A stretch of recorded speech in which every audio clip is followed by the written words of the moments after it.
Hey everybody, I'm Stephen Holt, and this is News 4 Now for Tuesday, March 3rd. First up, the weather. We've got some rain on tap for tonight. Tomorrow, clear and warm. High temperatures in the 50s. Turning now to the news, and a second person in New York State has tested positive for the novel coronavirus, but how he got sick remains a mystery. The patient is a lawyer in his 50s, and he appears to be the first case of community spread in our area.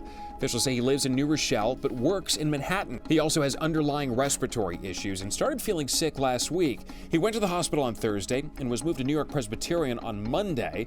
That's where he tested positive for the virus. Health officials are now trying to track down everyone he had close contact with. His wife and 2 children are in isolation at their home right now.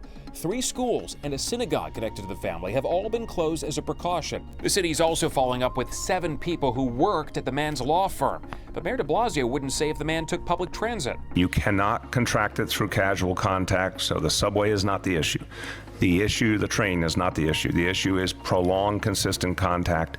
Now, despite what the mayor said, you shouldn't be surprised if you see transit workers doing a lot more cleaning at your subway stop.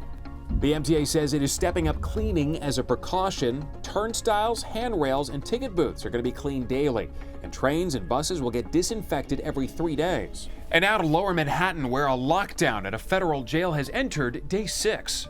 No one has been able to enter or leave the Metropolitan Correctional Center since last Thursday. That's when officers got a report about someone trying to smuggle in a gun. No weapon has been found, but inmates are still being denied access to phones, computers, and even showers. One public defender called the situation inhumane and unconstitutional. And finally, one of the Knicks' biggest fans says he's swearing off the team this year, and it has nothing to do with their 19-42 record.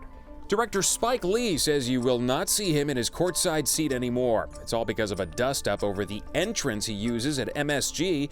It's the employee entrance, which is normally off-limits to fans. The Knicks say he's supposed to use the VIP door. The director and team owner, James Dolan, talked it over last night, but Lee says Dolan, quote, harassed him. It's prompting the team to fire back that he was trying to, quote, perpetuate drama. All right, that's going to do it for News 4 Now, but keep watching for more news, investigations, and features. I'm Stephen Holt. Thanks for checking in.